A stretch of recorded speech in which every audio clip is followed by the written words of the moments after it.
I don't have a partner. Sometimes I feel like my only friend is the city I live in, the city of angels. Lonely as I am, together we cry.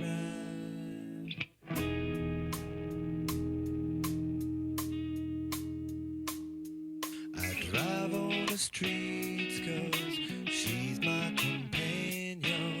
I walk through the hills 'cause she knows who I am. She sees my good deeds and she kisses me windy. And I never worry, now that is a lie.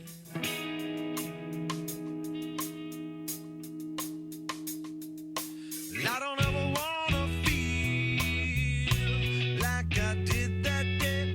Take me to the place I love. Take me all the way.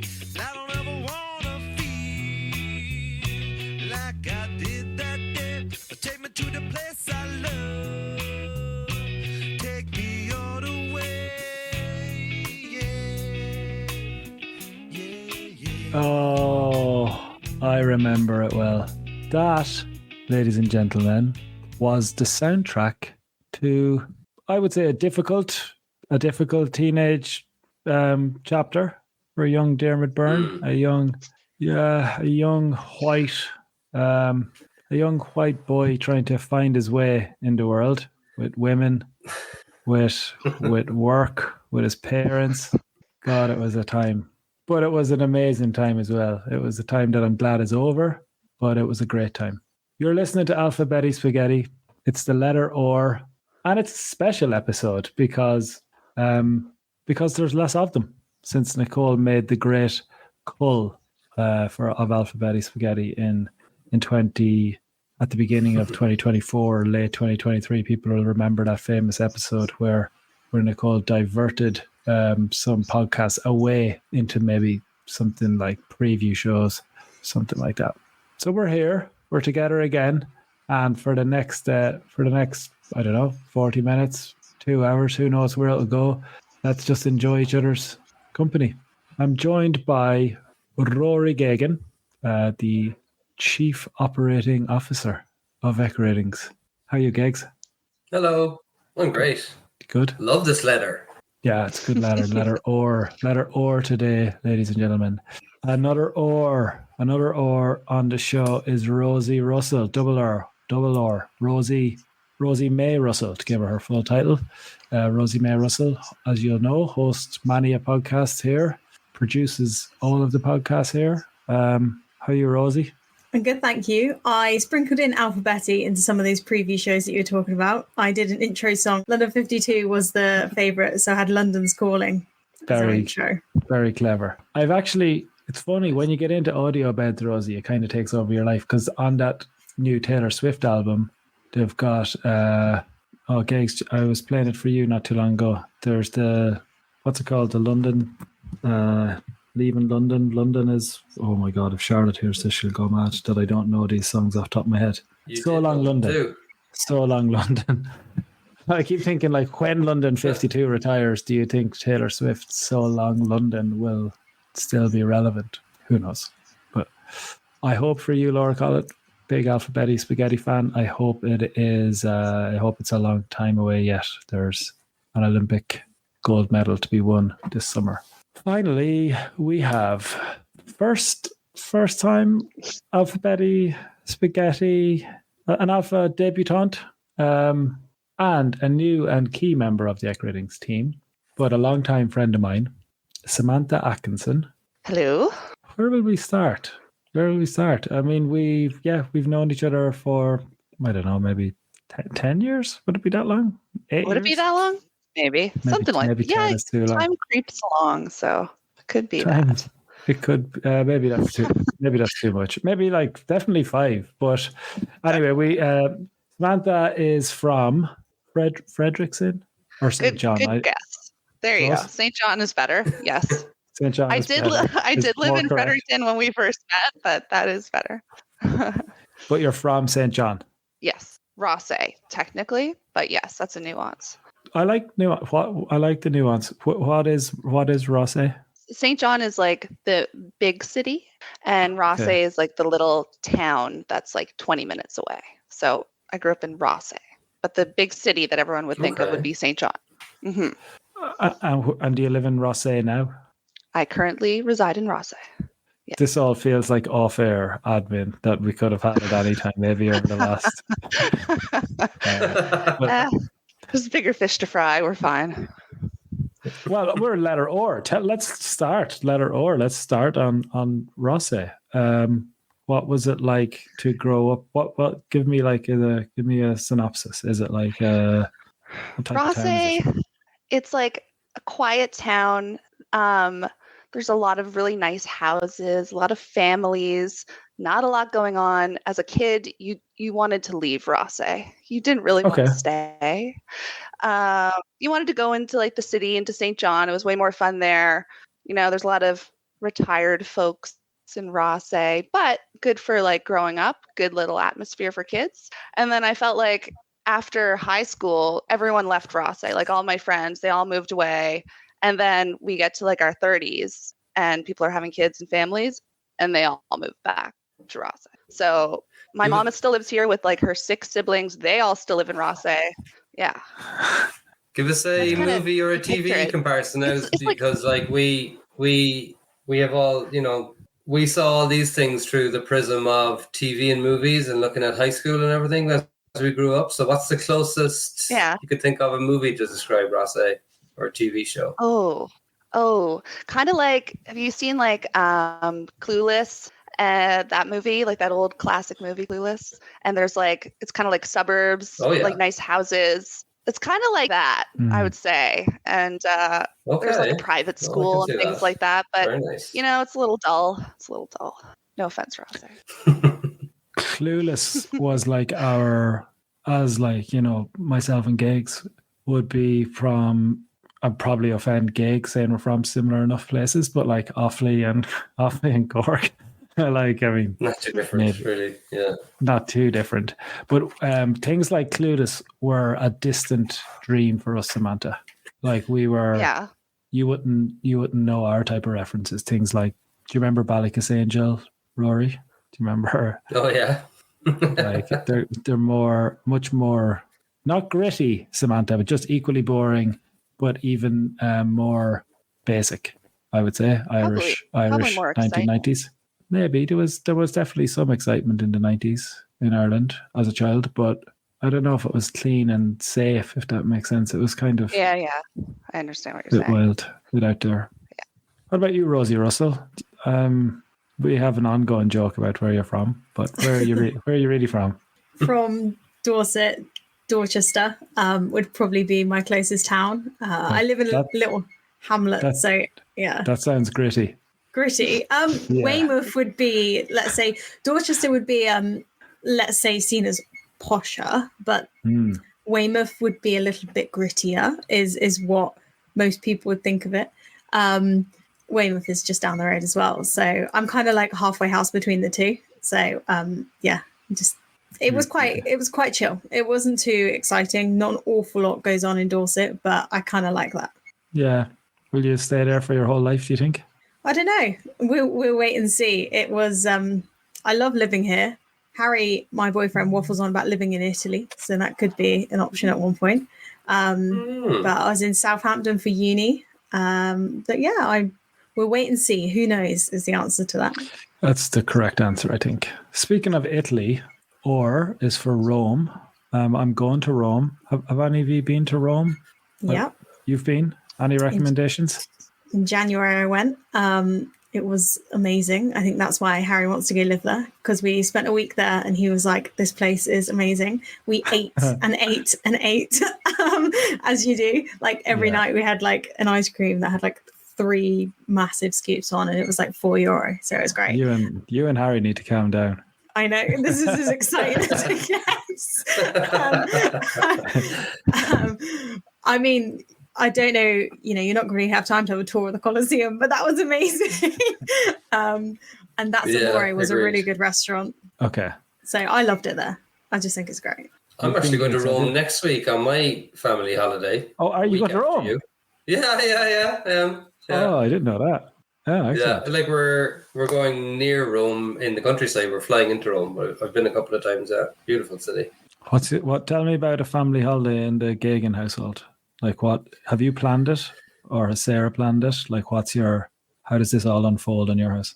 Oh, I'm the chief operating officer of the family holidays as well. I do all the planning and organizing. I book all the flights. I book the accommodation. I book the rental car, travel insurance, anything like that.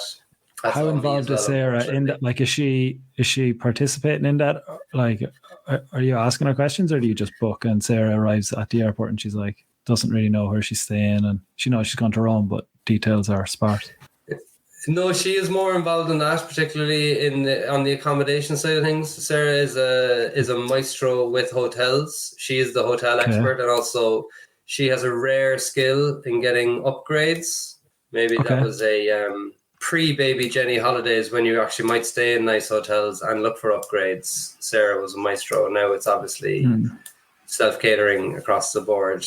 Whatever entertains a little toddler, but no, she'll be involved in the accommodation side, what the passports, what time we leave for the airport, the booking of the flights, the rental car, what rental car it is, who's driving. That's all gigs. Denise runs our house. Yeah, I don't. A couple of years ago, bit of a tangent from our questions, which we will return to, but that's the nature of the show.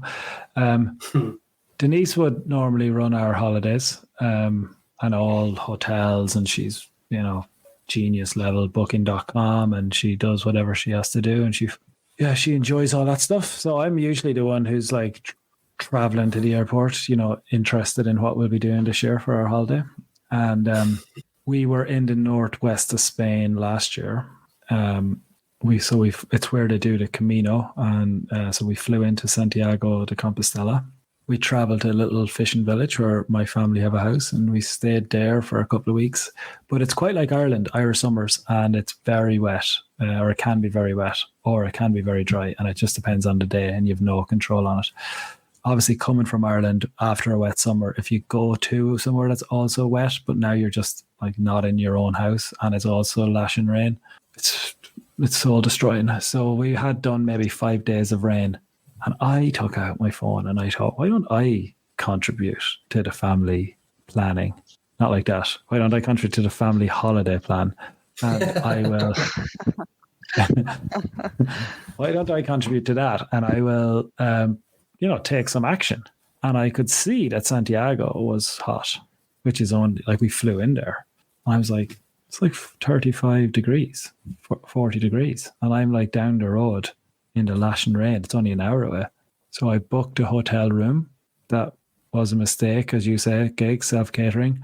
I brought 2 children to a hotel room, had to put them up in the bathroom. Like I actually made because they obviously won't sleep if I'm sitting there in the room with them. So I had to make their I've been there, yeah. In a bathroom of a hotel room. So they're like, what is going on?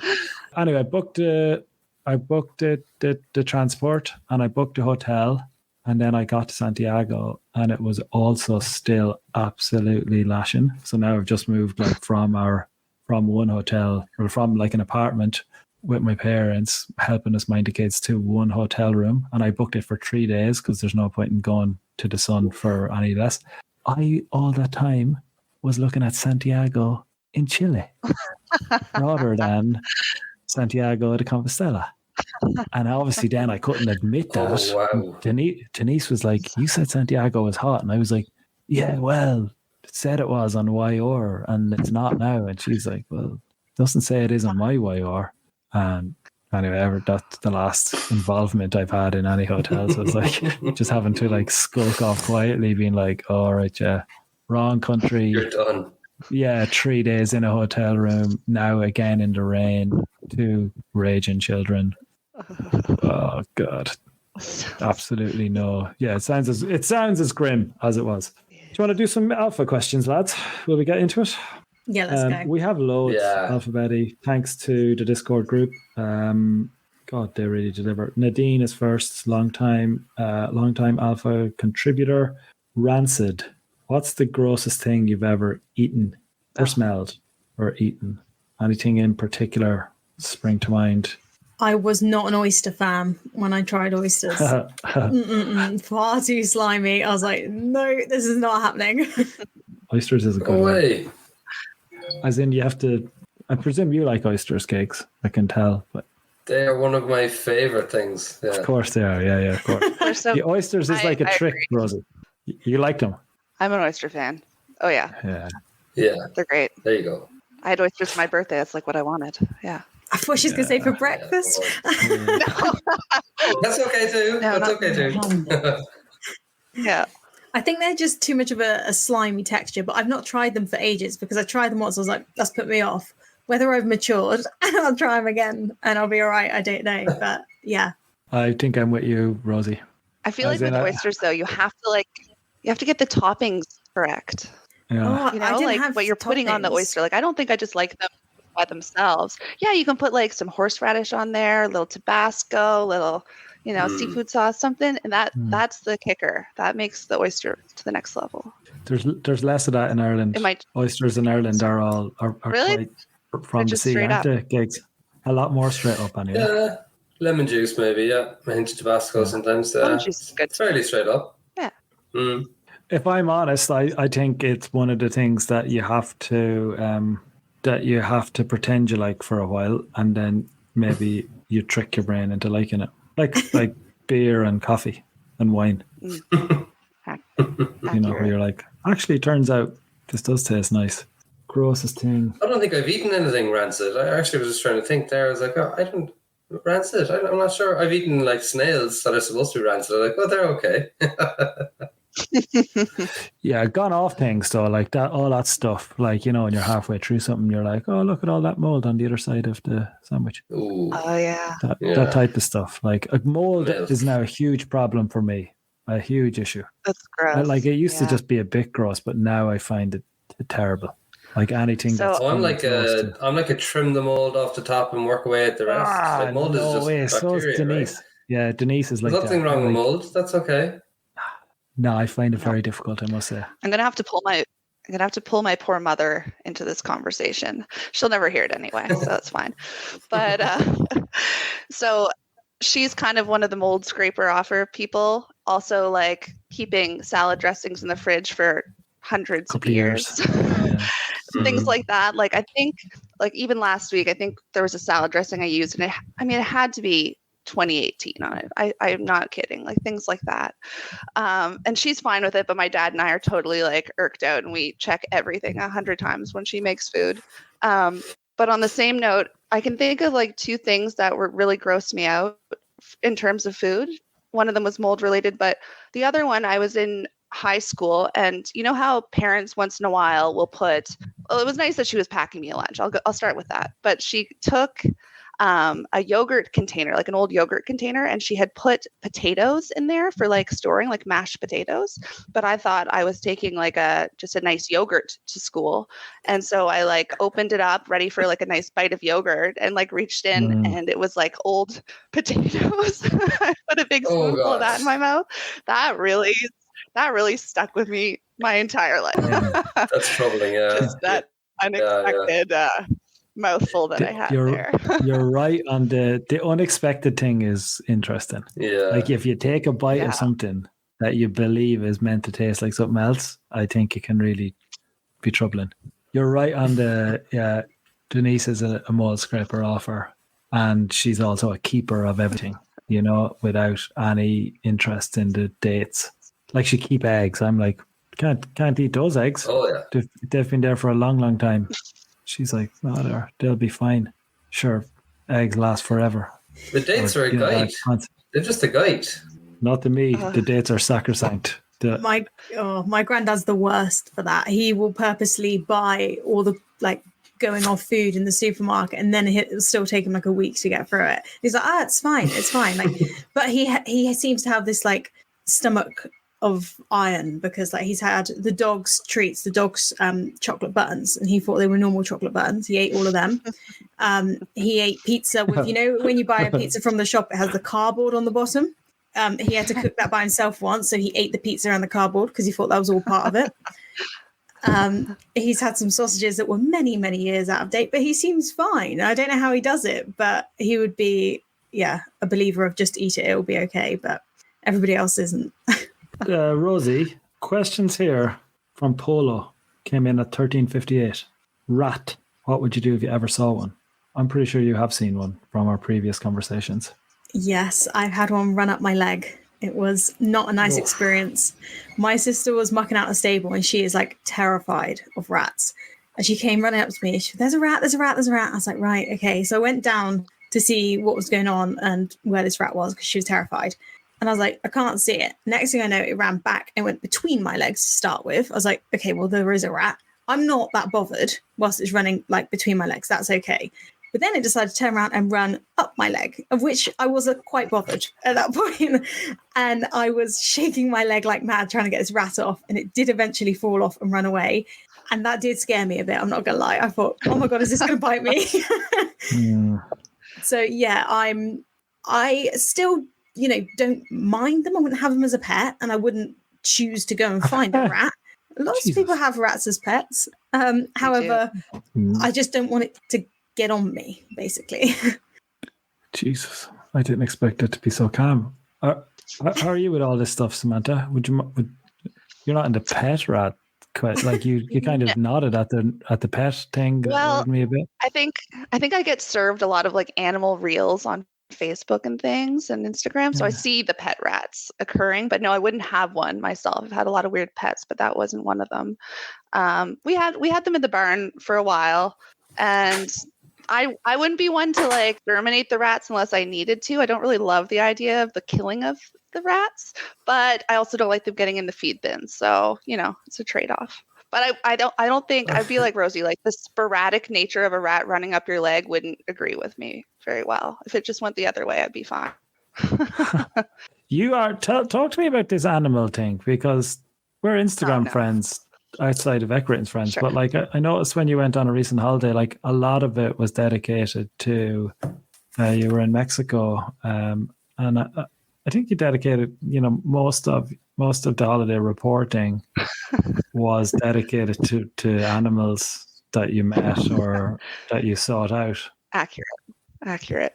Yeah, I guess I'm an animal person for sure. That's like without a doubt. The Mexico in particular. My boyfriend's also an animal person. Like we have dogs, and we don't have cats, but we have dogs. And in Mexico, let's just go back to that. This cat ended up following me, and I kind of felt like a little sorry for it. And I gave it a piece of tuna at one point, I think. And then it was following me back to the hotel room, which was on the main floor. And I opened the door, and it just ran into the room. And Zach is like, absolutely not. And I was like, oh, it's okay. I'll just let it back out. And then it kept coming back. And then I just left the door open, and the cat would come to visit. And it escalated very, very quickly. I was quite invested in it. I didn't bring it home. In the journey. But I was obviously not. I named it Mango. I wasn't. Yeah. See, I could kind of pick up the stuff between the lines. I just didn't really know what was going on. But I kept seeing the cat everywhere, and I was like, she bring her cat on holidays, or is it? Thought it was mine. It would be I'm sure it was very disappointing when someone else moved into that room after I left. I'd say, yeah. There was no tuna. I was just thinking about some interesting pets I've had. I did have a pig that lived in my house. So that's a kind of an interesting fact, like a house pig for a while. His name was Fat Boy, like Fat Boy Slim. And he was like house trained. He would go outside to use the bathroom. He rang a little bell when he wanted to go. He had little steps to get on the bed. This is a very true story. Whoa. To get on the bed. He used to climb up on the bed? Yeah. He did. I did listen to one of these, and I heard that, Diarm, you're not really like a dog person, so I can't imagine you're really a pig person either. Maybe he's a pig. Maybe he's a house pig guy. He doesn't know it yet. He was great. God, that's really thrown me. A house pig. What I'm getting is Sammy's actually got like a circus at home, just full of random animals. Honestly, the Mexico thing was quite a holiday. It was quite a holiday diary.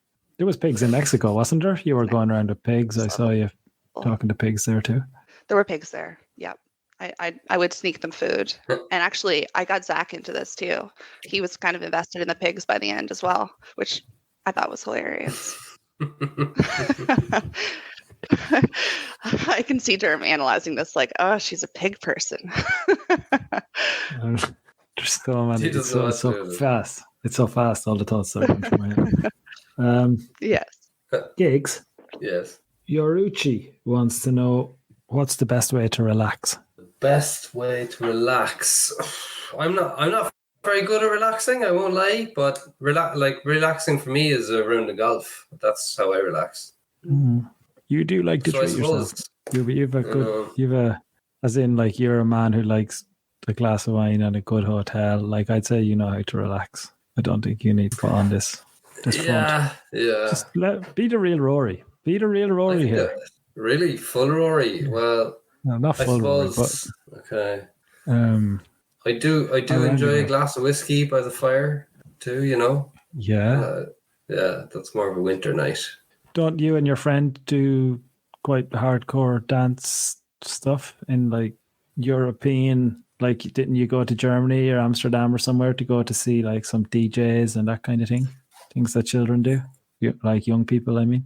I don't mean drugs. Like, dancing, you're looking at me like I'm saying music. Like, no, I mean like you like to unwind with some deep house.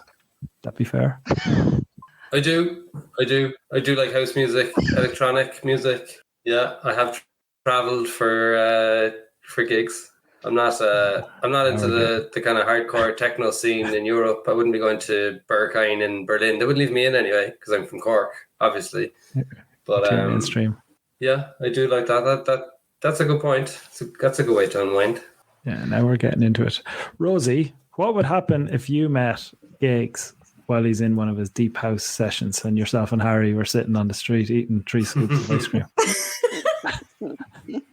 Samantha's down the road chatting to a pig. I would be in the deep house session. I could get there. I think I would. I haven't, I feel like I'm very much an old person in a young person's body. Like, I haven't been out in ages, but like, I will go out on the odd occasion. Like, if everybody was like, right, we're all going here, we're all going to do this, I'm like, right, okay, I will. But I wouldn't be like, oh, it's Friday, let's go out. Like, for me, I'm like, let's have a cup of tea and a cream slice because that's elite. Like, for me, I feel like I'm quite an old person's brain. You do. I can confirm that for you. Receipts. Do you keep receipts, Rosie? No, I'm terrible. Absolutely terrible with receipts. Yeah. And I do keep important documents, but the issue is people say like, oh, there's a man's drawer in every man's life where you kind of throw random stuff. That's my document drawer. If you opened it, it is just a pile of documents, which I seriously need to sort out. And every time I look at it, I go, I need to sort this out, but then just throw another document in with it. So that's, yeah. I think you do yourself a disservice sometimes. Like, I think you are, I think you can be hard on yourself, where you're like, and then I put another document in there and I'm getting wilder and wilder, and I think I need to sort out all those documents, but I can't. Before you're such a mess, Rosie. Such a mess. Samantha, what's your brain like in terms of receipts? Not a great receipt keeper. Getting better because I do see the value in returning things now that I'm not satisfied with. I'm like, that's like my new thing in life. I'm like, I'm going to return this. I'm going to actually do this. Like Amazon, I'm like, no, this is going back today. So I keep those ones now. But not a large receipt or document organizer. I can't believe Diarm of all people is trying to talk to us about receipts. He's physically handing me some of his receipts at badminton because he's just there. Who knows where they go? I don't know where they go. We don't always see them. Receipts form a fairly major part of myself and Gigs' working relationship. So They do. Geoghegan manages all the finances and everything, which means that the accountants tend to ask Geoghegan for receipts for things and proof of, validity as to why we spent something on something.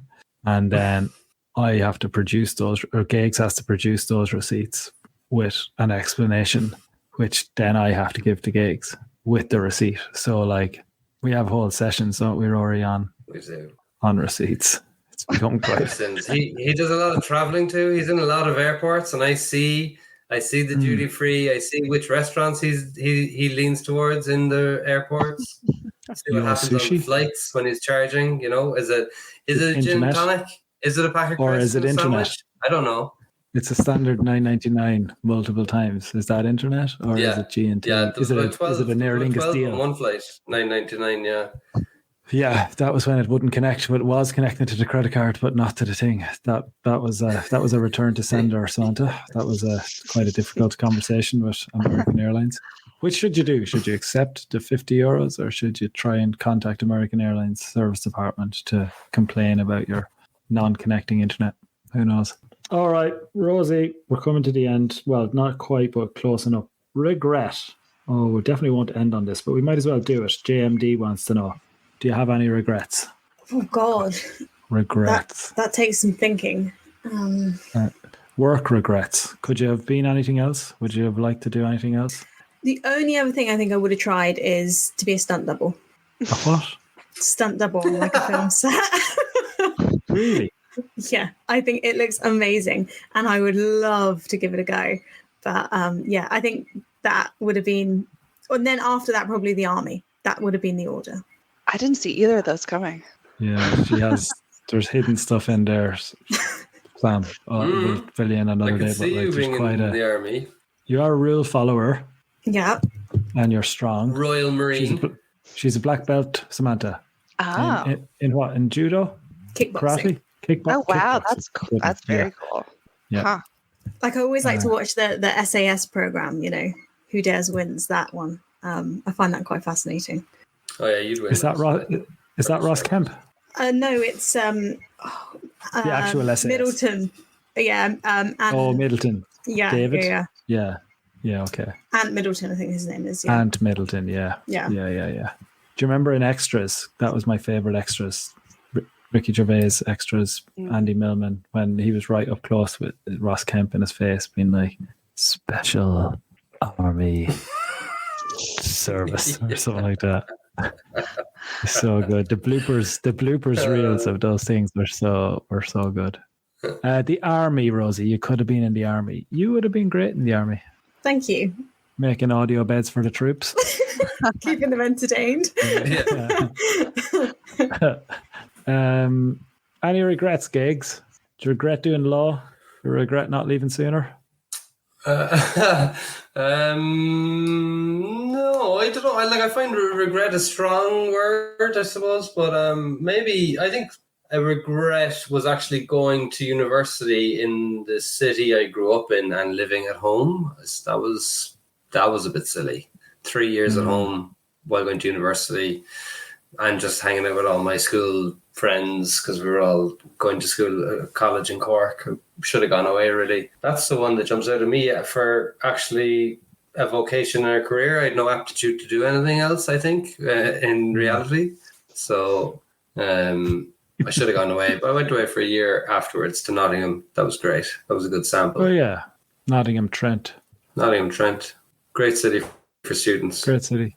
Is that the place? Nottingham, is that famous for having all the women compared to the men? It's like 3 times the women to the men. Is that only me? The uni? The city. I don't know. Oh, you were probably a calmer. Oh, that was the kind of thing that would go around Tullamore as a child for me. You should try go to Nottingham, boys. Sure, there's 3 times the amount of women there as there is to men. There's too many women. Sounds like an episode of Hardy Bucks. That was the kind of thing we used to talk about. Any regrets, Samantha? I'm kind of in the same mindset as Rory that regret's a strong word, but when I think back about that same time, like university time, I had a lot of friends that took a year to like travel. They like took a year off. and went to like Thailand or something like that, and were like pure hippies mostly, and just stayed in hostels. And it looked like they had like a great time and really cool experience. And I didn't do that. I had horses, so I was always kind of like felt tied down to be able to like travel. Like, oh, I can't just not ride for 2 months. So what am I going to do? But really, there's all the time in the world to ride, and now I can't go to Thailand by myself for a month. So maybe that's a good one, actually. The gap year concept, it just didn't exist in Ireland. It's so big in the UK, but that's a good one. Take your time. That would have been cool. COVID kind of slashed that opportunity for me. COVID. Oh yeah. COVID was a killer. Yeah, Thailand's loss was EquiRatings' gain. We nabbed her before she disappeared off into a full moon party. I agree with you. Regrets are a hard one. Rosie wouldn't have made it up late enough to see the full moon at a full moon party, unfortunately. But, no, I would have been in bed. She would have been minding her documentary for herself and Harry. Fair enough. Everyone was looking around at each other to being like, whose child? Not my child. Excellent. Yeah, I was. Okay. I could have gone to Italy for a year in university. I had an option to go to Trentino or something. Anyway, I turned it down. Decided it would be better to like an Erasmus kind of year, is it? Yeah, third year university. Could have gone there for a year.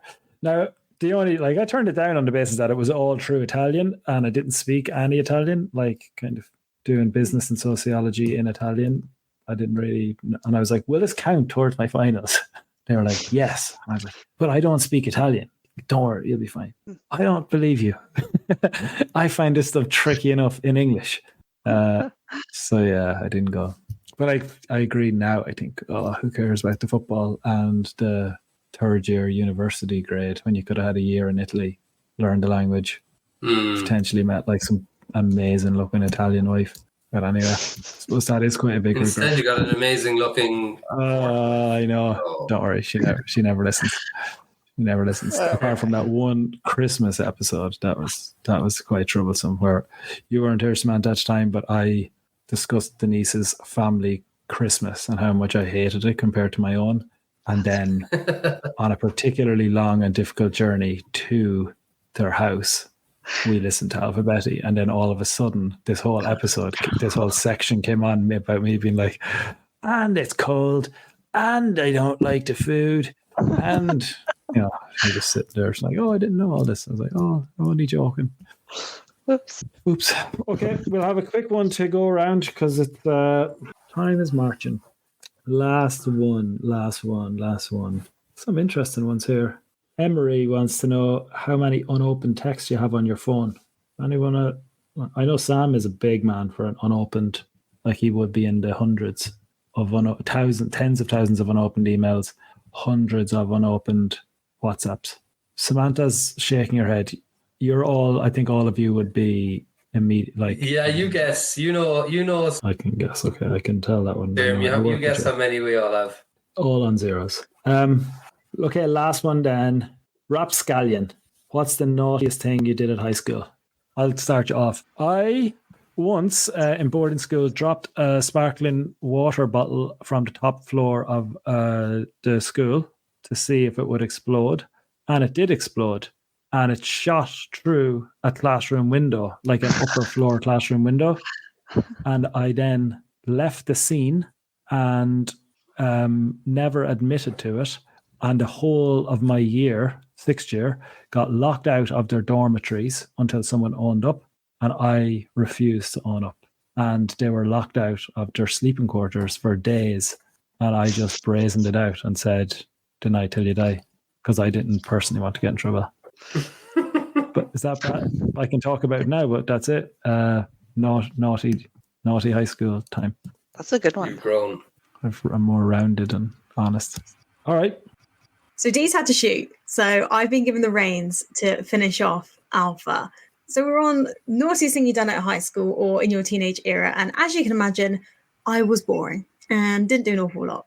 And actually, I'd say that's probably, talking of regrets, that would be my biggest regret, is I wish I'd played up a little bit more in my teenage era, because that's the time to do it. And I don't know if why I didn't. So yeah, I was pretty boring. Sammy, were you adventurous? Yes. I wasn't like a bad kid.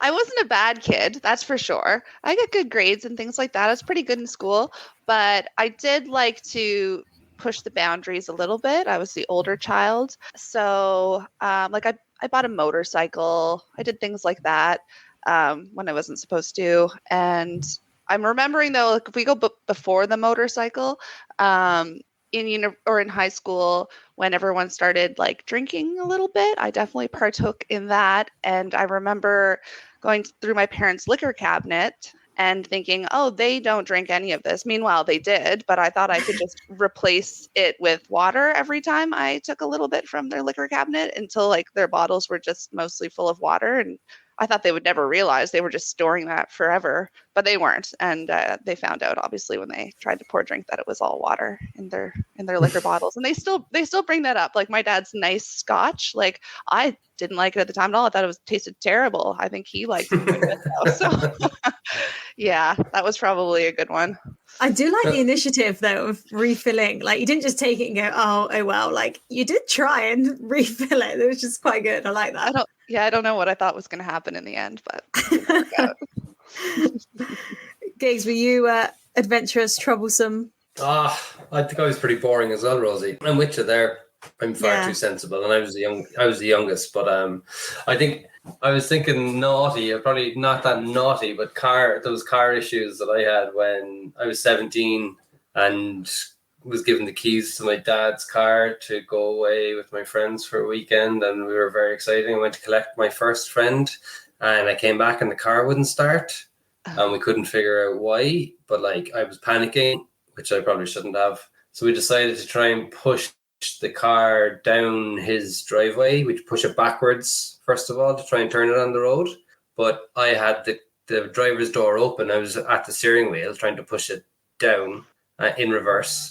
And the driver's door caught on a hedge and flipped back the wrong direction. So by the time I got to the end of the driveway, I had a car that wouldn't start, a backwards driver's door, and a massive dent from where the car went in from the driver's door, flipping backwards. So that was a pretty horrific return journey to my parents' house. They're like, I thought you were going away for the weekend. I was like, yeah, Dad, can I see you outside for a couple of minutes?